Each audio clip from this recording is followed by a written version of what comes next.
Results from Niue's participation in the Australian Mathematics competition are in and look quite promising.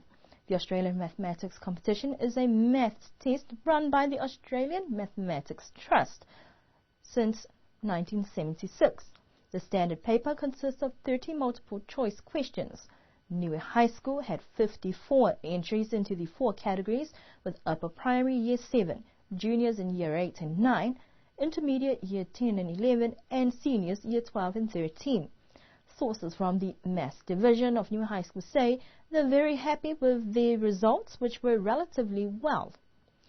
Overall, Niue received 33 certificates of credit, 11 certificates of distinction, 2 high distinctions for those in the top 5% went to Isabella Fuiniu and Yoteva Pasisi, and to top it off, one student, Ethan Rubin, received one of the highest achievements at the top 3% of all in the region.